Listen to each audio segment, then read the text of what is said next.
Hello, this is Dr. Gardner. I'm here to present a short tutorial on naming polyatomic ions. I think it will help you quite a bit with learning when to use certain prefixes or suffixes and keeping track of the charges we might have, especially in anions.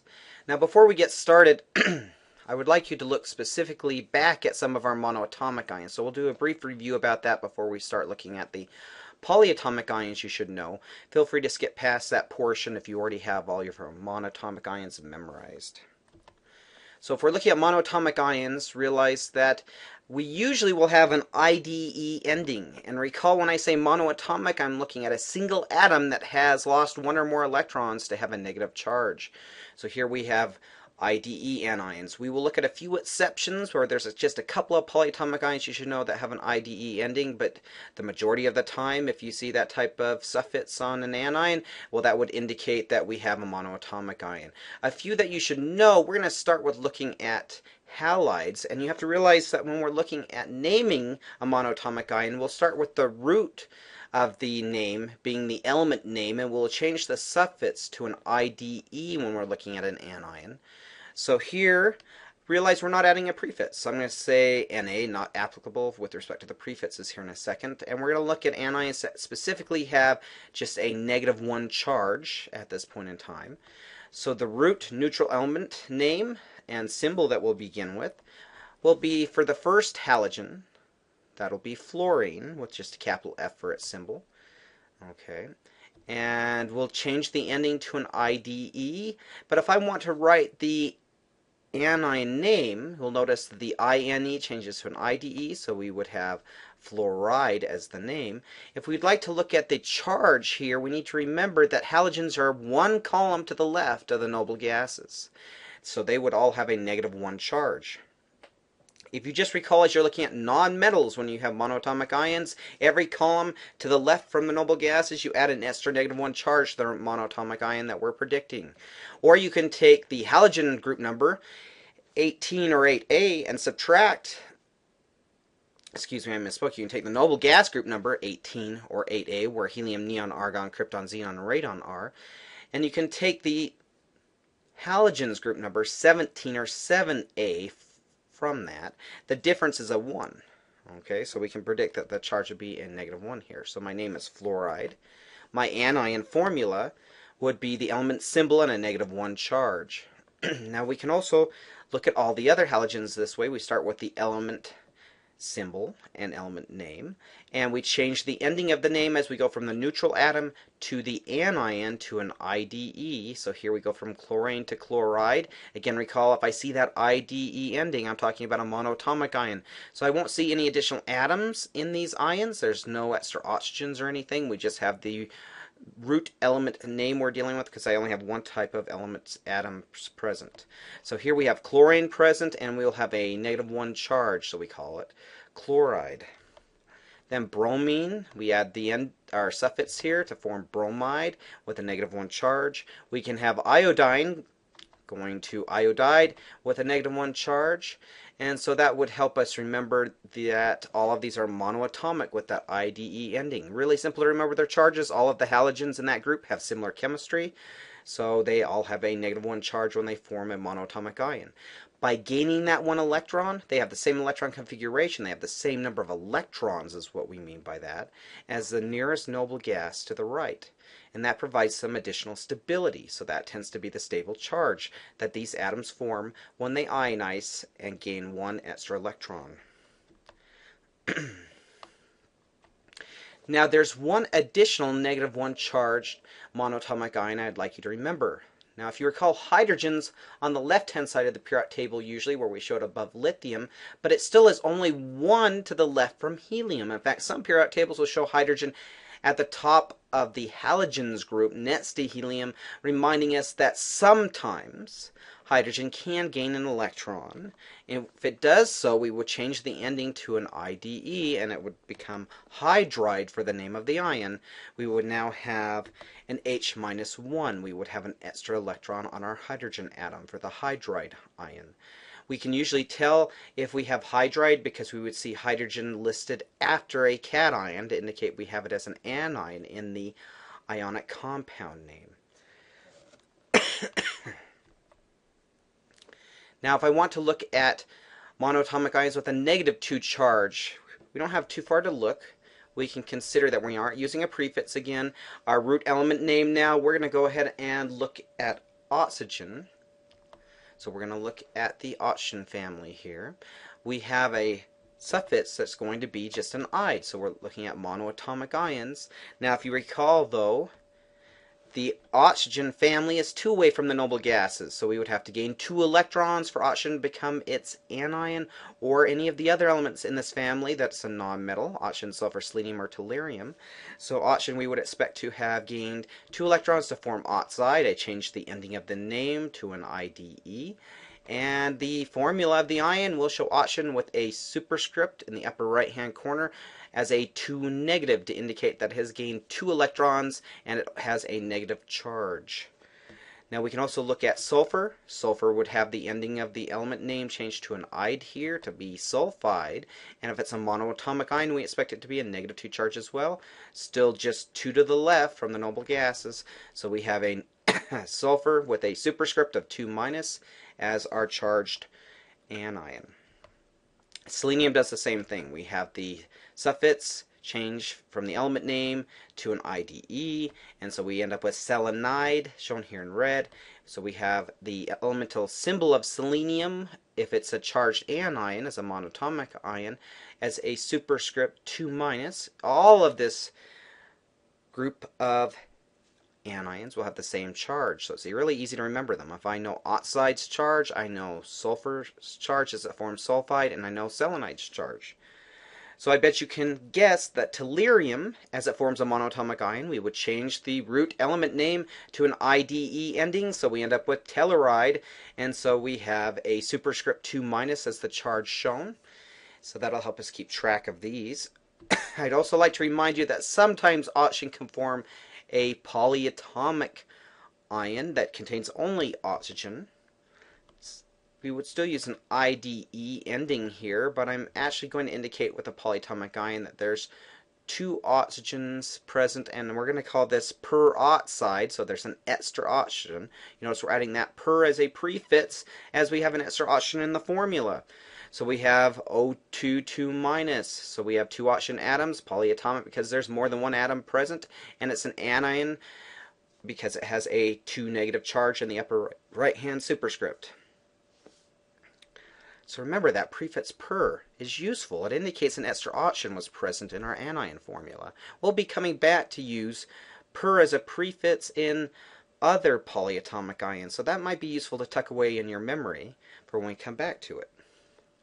We're going to look at anions with a -3 charge that are monoatomic. So we're going to remember we're not adding a prefix right now. Our root element name, we're going to be looking at nitrogen as our first element. As it forms an anion, we change the element name to have a suffix, an ending of an IDE. So we end up with having the simple anion name change from the nitrogen to the nitride, and I can remember it has a -3 charge because nitrogen is 3 away from neon. It's 3 to the left of neon in the noble gases, so it would have to gain 1, 2, 3 electrons that have the same number of electrons as neon. So that would allow us to remember it should form a -3 charge, so I will show the symbol for the element, and in the upper right hand superscript I show a 3 to indicate that 3 electrons have been gained and that it's a negatively charged anion with a negative after it. Now phosphorus will do the same thing to form the phosphide ion, where we would have the elemental symbol for phosphorus with a 3- charge. So now we have quite a few polyatomic ions that are really quite simple to remember. With respect to their proximity of the noble gases, you are able to predict their charges very readily. And I'm just changing the ending of these monoatomic anion names from their element name to change the ending, the suffix, to an IDE. So if I'm seeing that IDE, I should be saying, oh, that must be a monoatomic ion. So try to remember that, and that'll help make your life a little bit easier as you're learning ions. Now next we're going to look at monoatomic ions which have a -4 charge. So really there's just one you need to focus on right now. The root element name that we're going to be looking at is just carbon.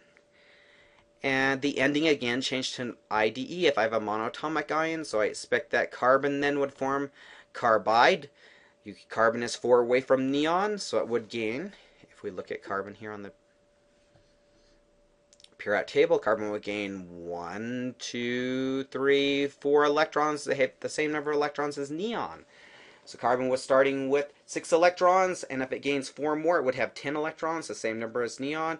That would provide an anion that would be somewhat stable, called my carbide anion. So I would show the symbol for carbon and a upper right-hand superscript of 4- for the carbide ion. Now there's a few other polyatomic ions I would like you to learn that have an IDE ending. So these are some that break the normal rule that my monoatomic ions have an IDE ending. There's just a couple of polyatomic ions that would also have this type of ending. So you should learn them. They'll be quite important in some cases. So you should remember that my hydroxide anion is actually an OH-. We'll see hydroxide anions as part of the formulas of many of our different bases that we'll be learning soon. Also realize that your cyanide ion is a carbon atom and nitrogen atom with a -1 charge for that group of atoms. So even though it's polyatomic, there's more than one atom present, it's still using an IDE ending. So you'll have to kind of just memorize these. Now peroxide we've already mentioned, but remember oxygen can form a polyatomic ion where there's 2 oxygens. Just remember that prefix per indicated an extra oxygen from when it was in just the oxide formulas, but we still have the same charge. It's still a 2-. So the charge didn't change. So that might help you kind of remember those.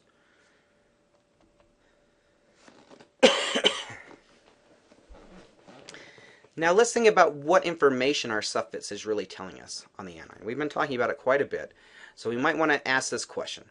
What does the IDE ending, an "ide" at the end of an anion name, really tell you? There's a few things you should be thinking about when you see that. You should be thinking, it's likely that this anion is monoatomic, except for some of the exceptions we were supposed to know, such as hydroxide, or peroxide, or cyanide. Okay, I've only listed here hydroxide, but we just saw the other 2 on the previous slide. Okay. Now, we haven't seen oxygen combined with other elements in the anion formulas yet on this tutorial. So when we have an IDE suffix, we would expect that oxygen's not present unless it's hydroxide, or we have our peroxide, or just the oxide monoatomic ion. We won't have oxygen combining with other elements other than hydrogen in this list. The next question we want to ask ourselves is, what is the ending ATE at the end of an anion? Like chlorate, nitrate, phosphate, sulfate, carbonate.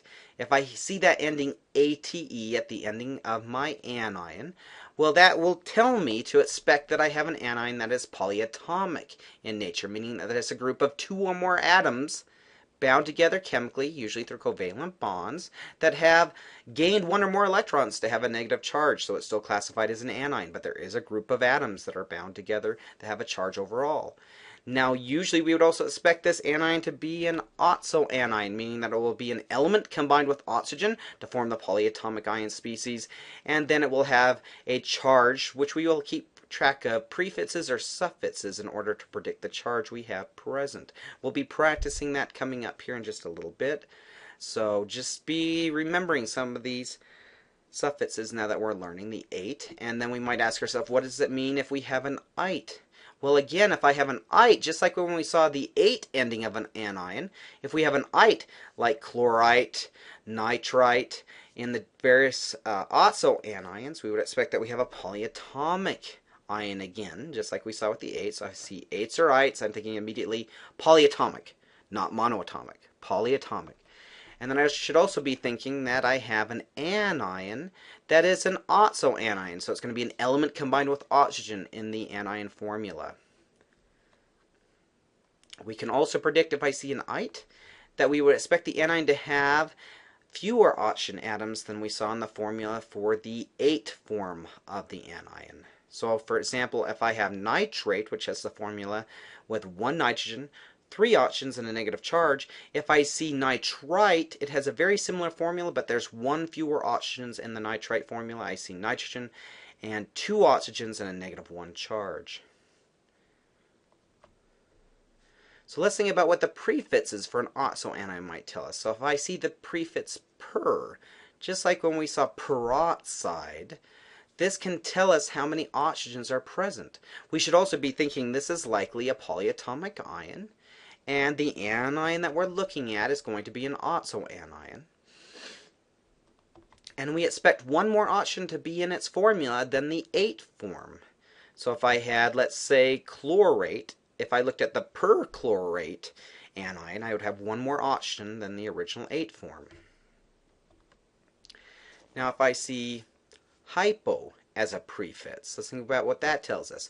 It also tells us we have a polyatomic ion and that it's an oxoanion. And then the third thing we can think is that we will have fewer oxygen atoms than in the 8 form and fewer than the 8 form, as we will see here shortly. So it's telling us we have fewer oxygens. So I'm going to show you a series of these as we continue on. Now the oxoanions, though, you should learn first in order to build off of, as we learn many other oxoanions, are the common oxoanions that have the suffix ate. So you might want to learn chlorate first. So you're going to need to memorize that chlorate is a polyatomic anion, with chlorine as the root element, so I have chlorine as the first element in the formula. And the ATE ending tells me there's an oxoanion, or an oxyl anion as they're sometimes called, with oxygen present in the formula. There's actually going to be 1 chlorine atom and 3 oxygens in the formula. I need to learn that it has a negative 1 charge for the chlorate anion. You also need to learn nitrate. Now nitrate, the root element is nitrogen, and then we have 3 oxygens with a negative 1 charge on the anion formula. Carbonate is the third common oxoanion to learn. There's the root element, carbon, 3 oxygens in the formula, and a 2 negative charge I would show as a superscript for the oxoanion. Now the fourth one you should learn is sulfate.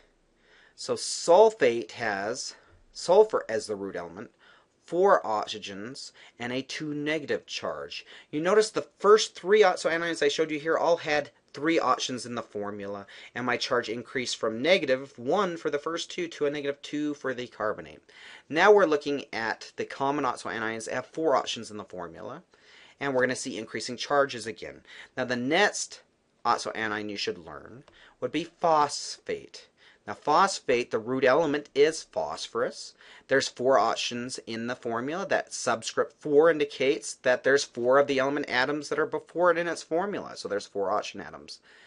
And the charge on the phosphate ion is a 3-. So you'll notice I organize these in order of increasing numbers of oxygens or increasing charge as I go from the top to the bottom in this list. Now you may also find a useful mnemonic device looking at Nick the Camel, 8 clams in Phoenix will help you remember the number of oxygen atoms and the charge on each of these, because you can always remember that the number of consonants in those words in that mnemonic device are the number of oxygens, and the number of vowels are the charge. I went over that in quite a bit more detail in lecture, but I will plan on posting a reminder little tutorial coming up here shortly. So learn these first. If you learn these 5 oxoanions, you'll have a great start to learning many more, as we will soon see. Now the second set of oxoanions that I'd like you to start learning would be the acetate. We can consider this an organic anion because it has carbon and hydrogen present as well as oxygen. Now the acetate ion is going to be very important for understanding the chemistry of such common household chemicals as vinegar. Vinegar has acetic acid as a small component. It's a dilute solution of acetic acid. And so the acetic acid is actually the acetate ion with an acidic proton associated with it, you can imagine. So here we can look at the acetate ion formula. It's going to have 2 carbons, 3 hydrogens, and 2 oxygens with a negative 1 charge. Sometimes it's written as C2H3O2 with a negative, or sometimes it's shown as CH3COO negative. I've had students tell me before this imagines It helps them imagine what would happen with an ion if they were trying to spell out what they were doing when they sneezed with the acetate ion with the last form. Both of these are shown sometimes, so be familiar with seeing either one of them with respect to your ions shown. Now I want you to notice if I have CH3COO negative, usually my anions are shown on the right hand side of an ionic compound, but here's one situation. If I have the acetate ion, you may see the metal cation written second. So I could have CH3COO Na if it's sodium acetate with the cation shown second. Now of the other ions we're looking at, we would expect when they're paired up with cations, we would usually show them before the anion formula. The only reason that would be broken here is to indicate where the cation would be associated in the actual structure of the anion if we were to draw it out. Now the next couple of oxo anions we're going to look at are a little irregular compared to everything else we've seen. So far, all of the anions we've been looking at have nonmetals present. We're going to see a couple of oxo anions next that have metal atoms as part of the anion formula. But please notice that the cation by itself would be expected to form a cation. The metal ion by itself would be expected to form a cation. The metal ion, when there's oxygen as part of its formula, we would expect that it could form an oxo anion. So a few that you should be able to recognize would be permanganate. Now the prefix per should be a hint. Oh, we use that prefix when we have numbers of oxygen, when we have an extra oxygen in the formula, right?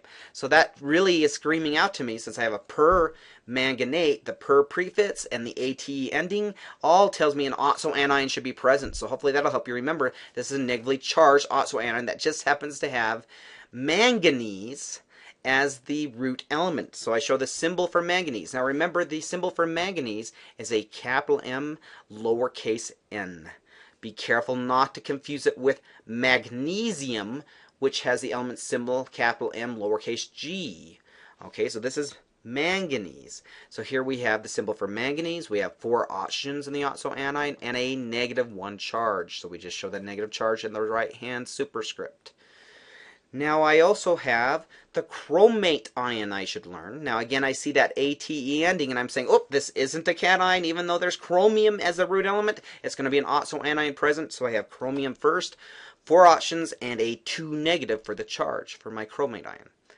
Now the third one I want you to learn is the dichromate ion. Again, I see that ATE ending, and that indicates that I'm going to have an anion, and that it's going to be an oxo anion. The di here is a prefix we haven't seen with respect to oxo anions yet, but it's going to indicate there's 2 chromium metals in the polyatomic ion formula. So we're going to have 2 chromiums, and we're actually going to have 7 oxygens on the dichromate ion and a 2- charge. You'll just have to memorize this one at this point in time. Now I'm going to show you a summary table at this point of common ions that we would look at organized by charge. And so we'll have them organized first of all at the top of this table with a -1 charge followed by a -2 and then a -3 for the ions at the very bottom of my table. The left hand column here that we are looking at has monoatomic ions. The right hand column has my polyatomic ions. Please note that I've put the most common ions that you see the most frequently in boldface. So you know to learn those first and then start learning the others as soon as you have the ones that are most common memorized first. Okay, so just use this as a helpful slide to help you out.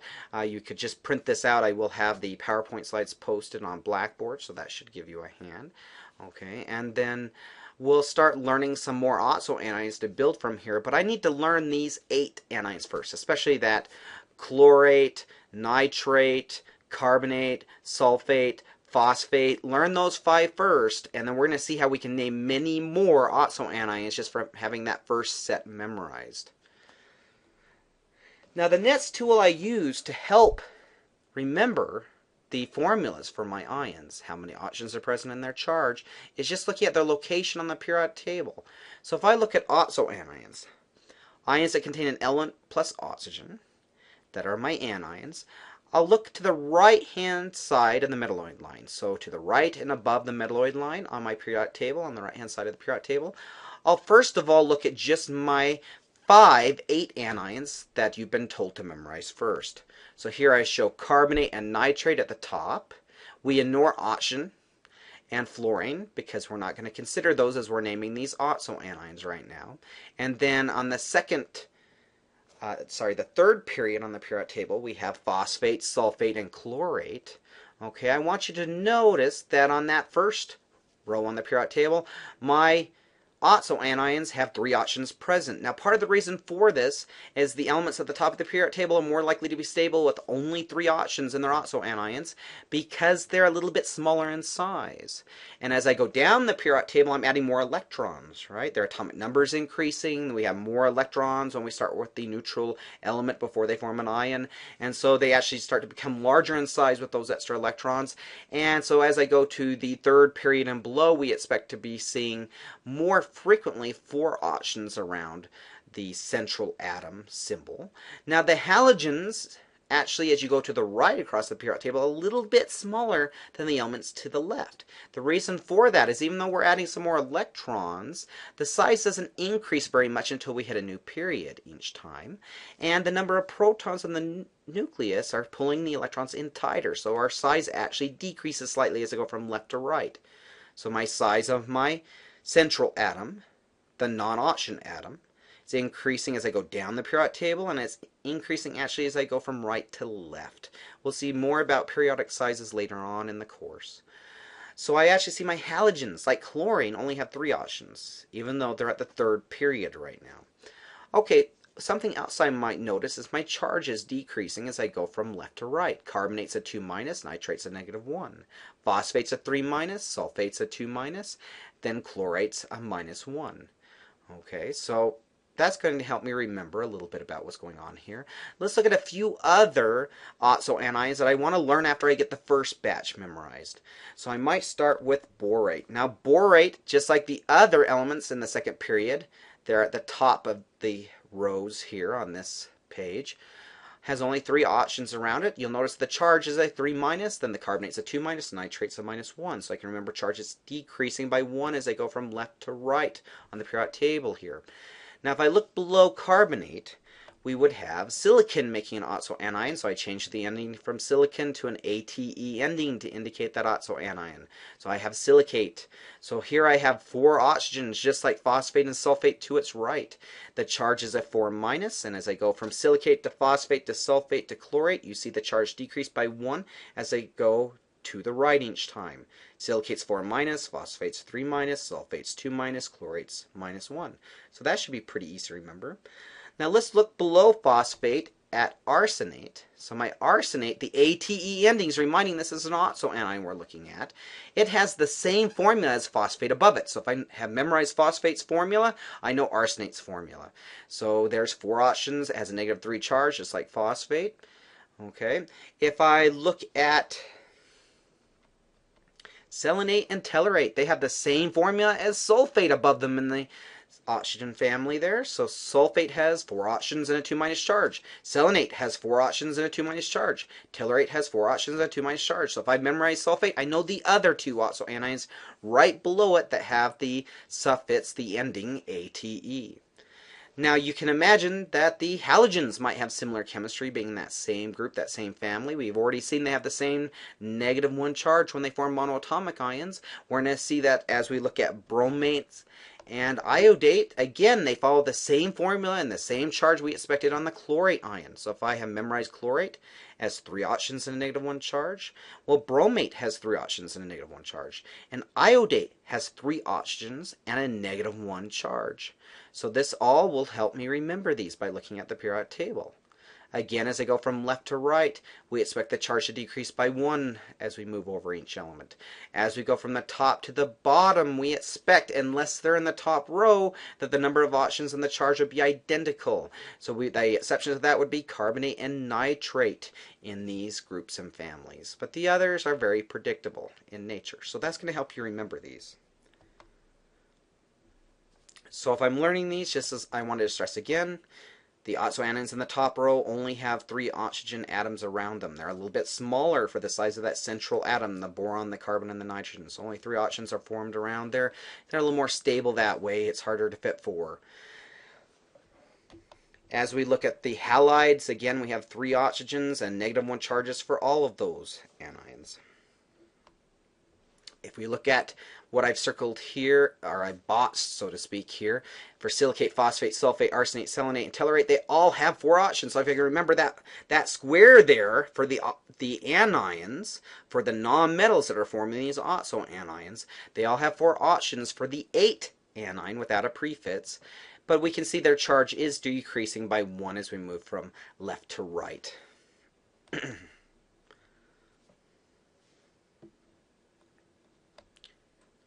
If I look at all of these groups on the periodic table with these nonmetals, we can see that again my charge is decreasing. Just to stress it one more time, as I go from left to right by 1 each time. So borate has a 3-, carbonate has a 2-, nitrate has a -1.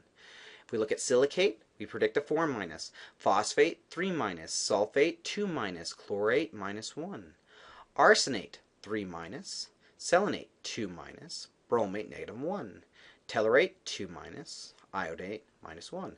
So really, if I look at the position on the periodic table, and I will always have a periodic table present when I'm doing homework or working on exams, I would realize that I can remember their charges, number of oxygens pretty easily for these standard 8 oxo anions. Now once we start adding the prefix, we're going to have some other things going on. I'm going to show you how to remember that really easily here coming up shortly.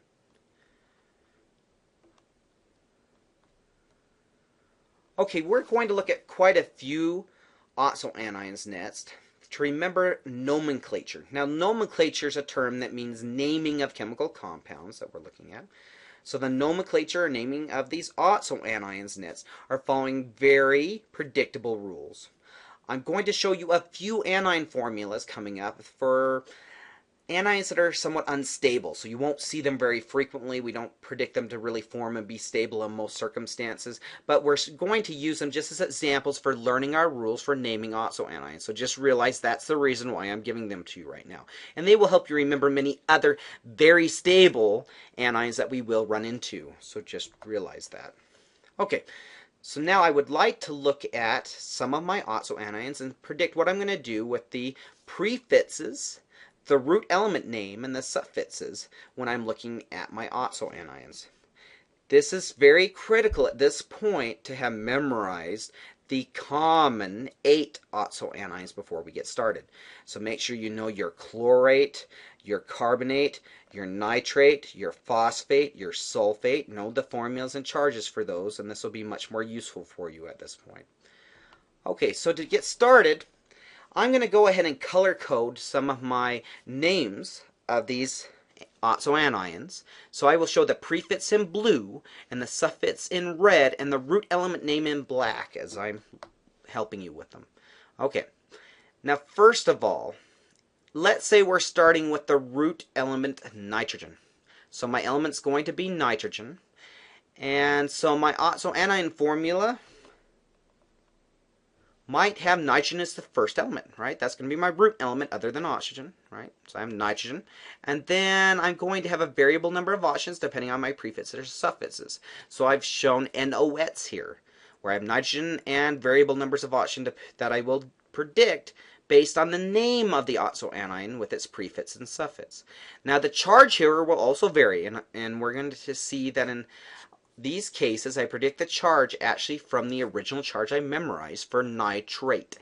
And for the whole series, that charge will actually be the same. So we're going to see the N here is just a 1. So I'm just going to show a -1 charge for the nitrate and for the entire series. Okay, so I'm using the suffix 8. It's an oxo anion. The root element is going to be nitrogen, so I'm going to call it nitrate for the one I should have memorized. Okay, really quick.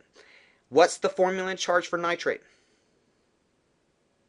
Okay, hopefully you had told me that the formula and charge for nitrate is NO3, 3 oxygens and a -1 charge. You should have that memorized. If you need to, pause this video and practice your common 8 oxo anions before we continue on.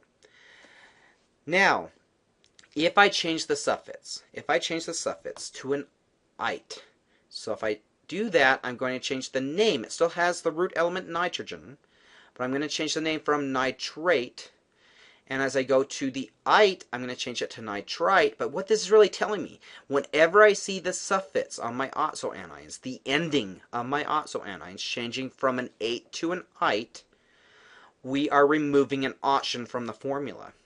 But the charge is going to be the same. It's going to be maintained. So we'll see it go from nitrate to nitrite. We remove one oxygen from the formula, so now we have NO2 with a -1 charge. Okay. Now, rather than changing the suffix, if I have one fewer oxygens in the next oxoanion we want to be able to predict, we're going to change the prefix. We're going to name it hypo, root element name, and then the suffix. So hypo, root element ite. So here, hypo nitrite. The root coming from nitrogen. So hyponitrite. One fewer oxygen in the formula. So there's a single nitrogen, a single oxygen now, and a -1 charge. Now notice that the charge is the same in this entire series of the oxoanions. It's the same in the whole series. Now let's look at the prefix per. We already saw per when we looked at peroxide.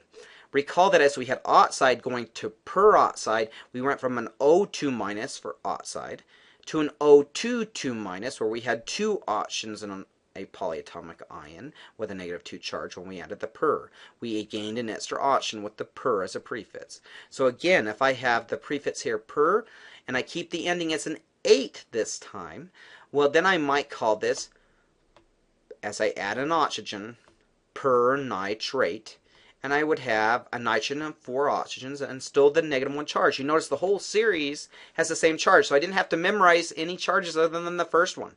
In fact, if I just memorize nitrate's formula and charge, I can remember the rules for prefixes and suffixes to generate all of these oxoanions. I will actually have 4 oxoanions at my fingertips. And if I remember my rules for monoatomic ions with the ides, we'll recall that if I see the suffix ide, there's no oxygen in the formula. So if I see nitride as a name, I know there's only nitrogen. This is not an oxoanion. This would be nitride, just the element nitrogen, and the charge is not the same as the series always. Here it's a 3-. Now why is it a 3-? Look back at your periodic table if you need to. How many columns away is nitrogen from the noble gases? You should look at nitrogen, and to its right is oxygen, fluorine, and the neon. So it's 3 columns away from the noble gases, so it has a 3- charge on the nitrite ion. I wanted to show that to you here because some of my other monoatomic ions will happen to have the same charge as the oxoanion series, but it's not always true, so here it wasn't. Should we practice this with a few more oxoanions? I think it might be useful. Let's do a few together here. Now stick around because I am going to introduce some other oxoanions that happen to have hydrogens in their formula after we work a couple of examples here. If you've got this down, feel free to fast forward to that point. Okay, so first of all, if I want to generate,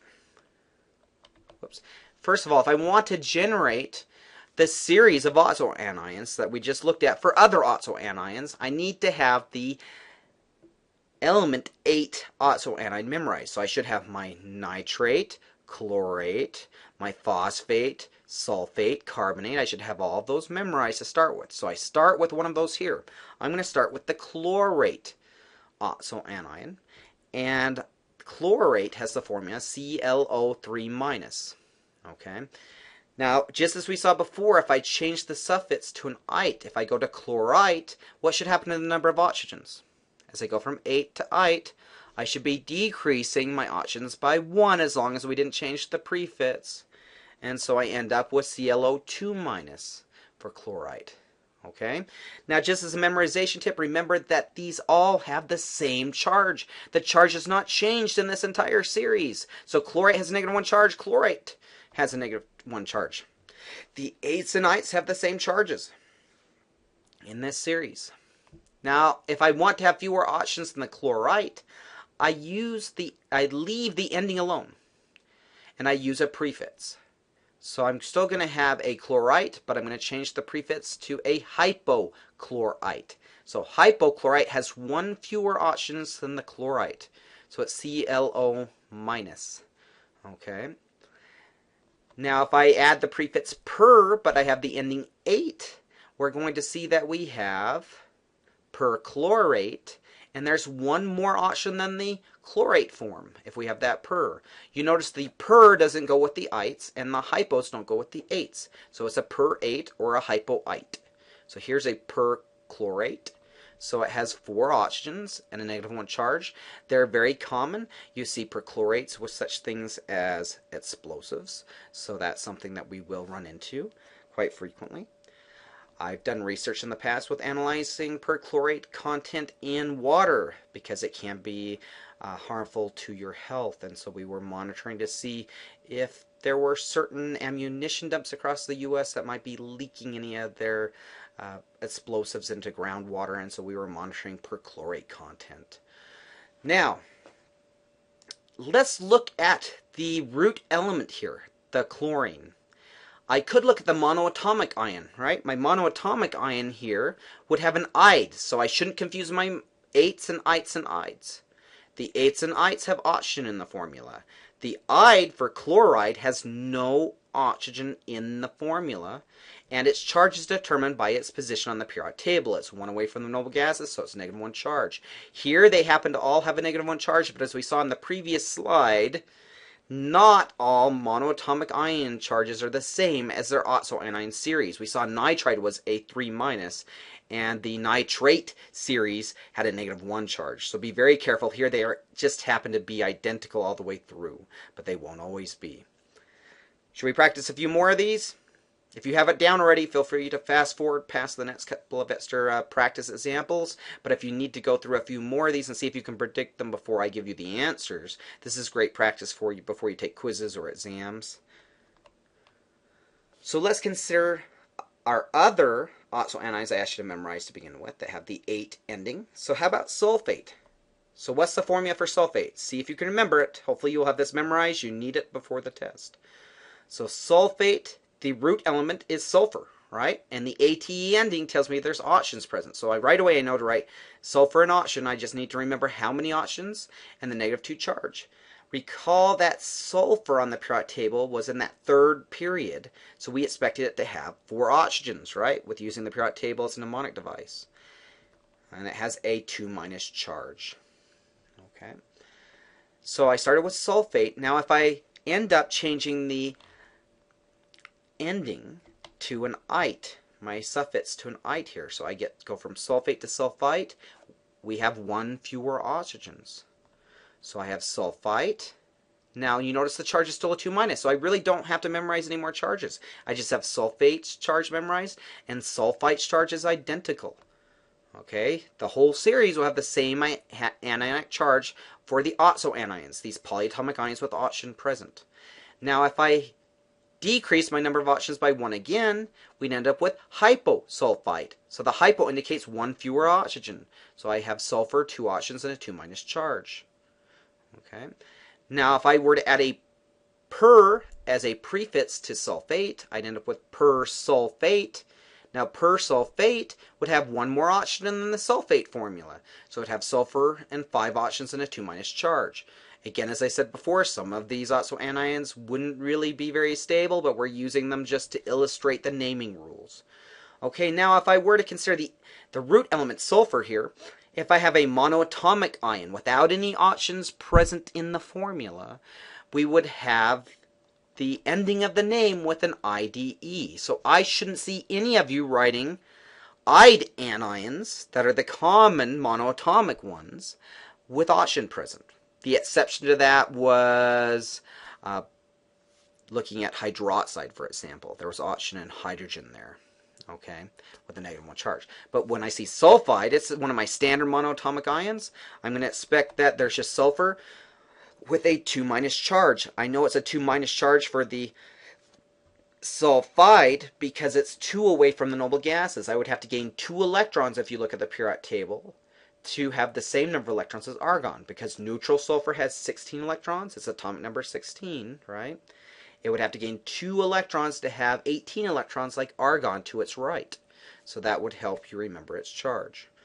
Okay, so we have the whole series here. It happens to be that this whole series has a -2 charge even for the monoatomic ion, but you can't always depend on that. Always look at the periodic table and make sure you're getting the right charge. Okay, so how about we look at phosphate next? Let's look at an example with phosphate.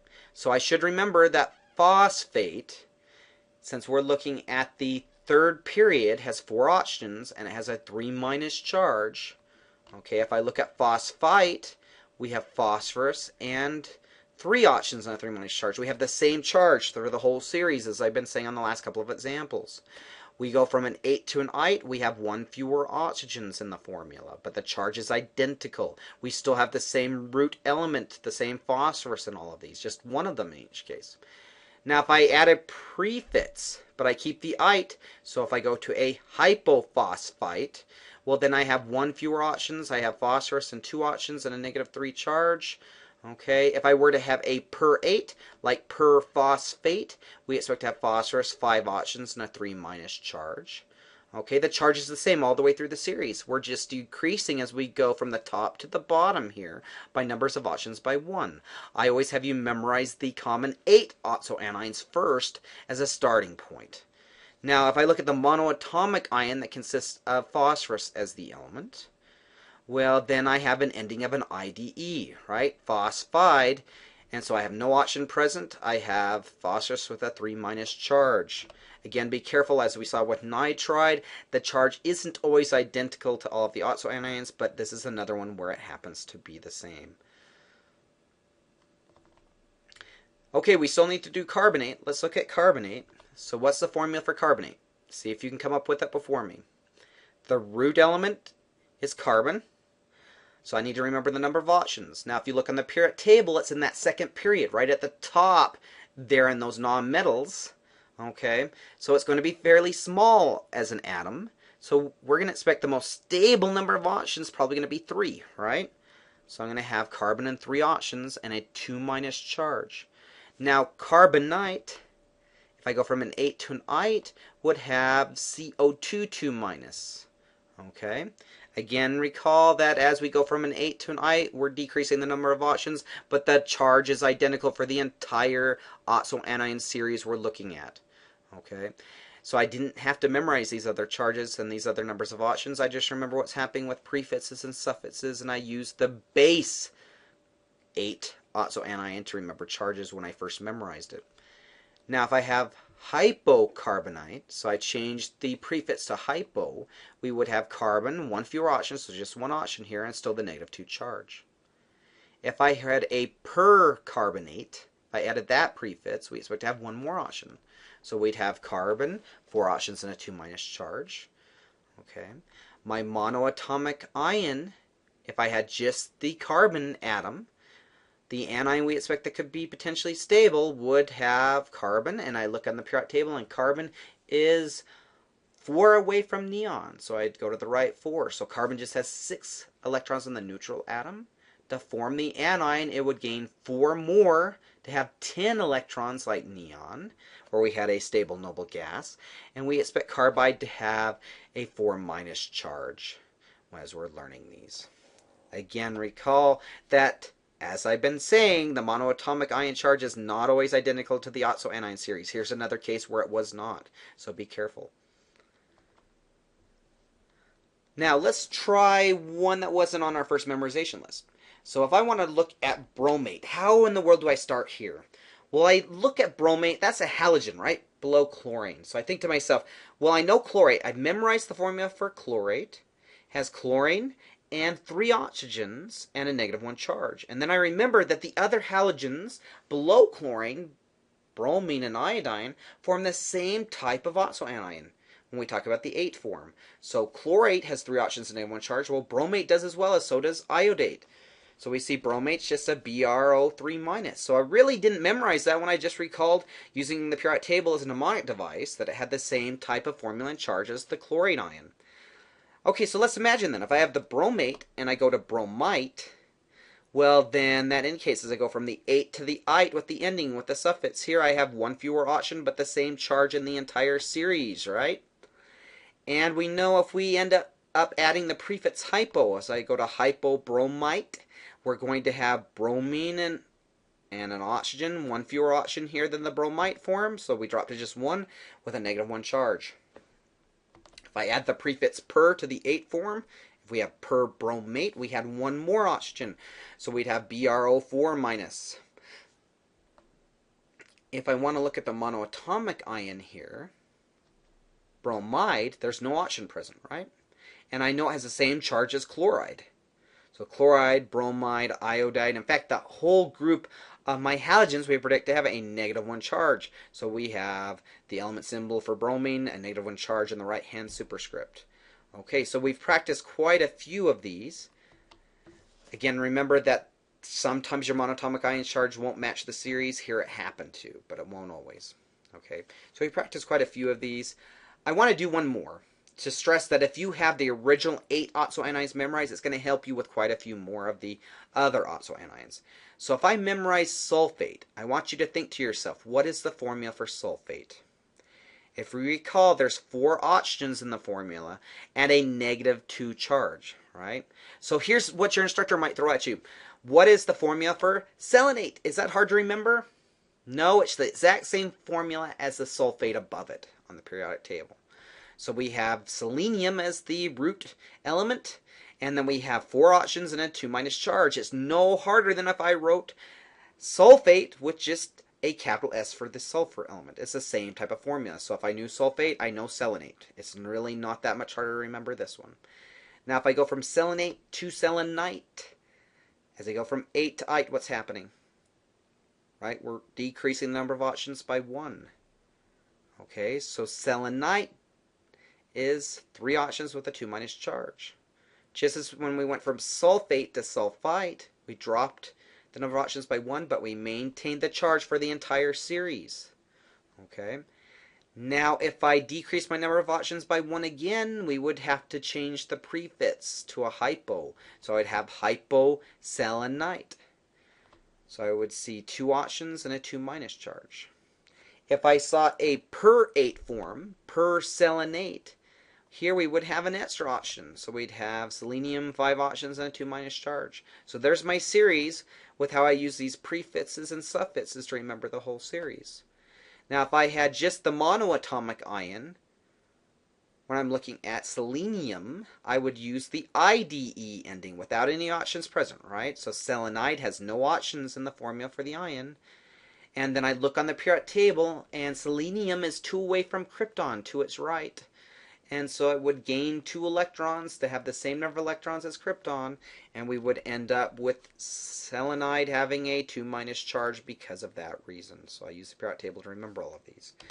Here the charge happened to be the same as the oxo anion series. It won't always be the same, so just be careful with that. Okay, so I practiced quite a few of these. Continue practicing with some of the others. Maybe you should practice with iodate, or let's see, you could practice with arsenate or borate or silicate and produce the whole series. Those would be some good ones to practice. So just keep working on these. I gave you quite a few examples here, so I hope that you found that quite helpful. Now please stick around. I want to talk here next, and it's the last part of this tutorial, about looking at anions that have hydrogen added to part of their formula at the beginning. So we're going to have oxo anions, and we're going to add hydrogen to part of the formula. Okay. Now here, if I add hydrogen to the beginning of an oxo anion formula, what I'm going to do is change the prefix. I'm going to add as a prefix hydrogen or dihydrogen, depending on how many hydrogens I added to that oxo anion formula. So if I add 1 hydrogen, I'm just going to add hydrogen as a prefix. If I add 2, it's going to be dihydrogen. Okay. Each time I add a hydrogen to an oxo anion formula, its charge will decrease by 1. So let's imagine we're starting with one of our oxo anions you should have memorized. So let's start with the carbonate ion. I should have memorized the carbonate ion. Remember, it's in that second period at the top of the periodic table for the nonmetals. So there's only 3 oxygens in the formula, and it has a 2- charge. Now I could have an extra hydrogen added to this formula and end up with a -1 charge overall. And that would be called, I add the prefix hydrogen, so I would call that hydrogen carbonate. So I'd name that hydrogen carbonate. So the hydrogen carbonate ion looks identical except I added a hydrogen to the front of the formula and the charge decreased by 1. So it's HCl3 minus 1. Now the hydrogen carbonate ion is also called the bicarbonate ion. I would accept either one, but you have to recognize both potentially on quizzes and exams. Okay, if I were to add an extra hydrogen to this formula and the charge the charge increased by 1 to neutral, we would end up with having H2Cl3. That would be carbonic acid. So we don't talk about that here. We're going to talk about that when we name different types of acids. Now let's look at another oxo anion. Let's consider the sulfate ion. Now sulfate has a 2- charge. We can imagine we could add a hydrogen to that formula and the charge would decrease by 1. It would still be an anion, so I need to know how to name it. So I call that the hydrogen sulfate ion. So we'd have that as HSO4 minus. Okay, sometimes that might be called the bisulfate ion, just like we had the bicarbonate ion above when there was a hydrogen added to the formula. If I were to add an extra hydrogen, the charge would go to a 0, and we would end up with sulfuric acid. So we'll cover that when we cover naming acids. Now let's look at a third oxo anion you should know, the phosphate ion.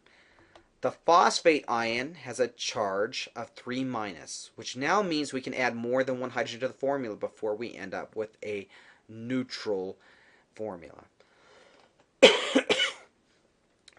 The formula for phosphate has 4 oxygens and a 3 minus charge. If I add a hydrogen to the formula, I'm going to call it hydrogen phosphate ion. So I'd have HPO4 2 minus. So the 3 minus increases to a 2 minus as I add that hydrogen to the formula. Now I could add an additional hydrogen, in which case I would have to call it the dihydrogen phosphate ion in order to keep them straight as to which one I had. And so I would call that H2PO4 minus. So I have 2 hydrogens in the front of the formula, and the charge has increased to a -1. Okay, if I were to add another hydrogen, I would get to a neutral species, and that would be phosphoric acid. So I'm not covering that with naming ions. That would be covered when we name the oxo acids.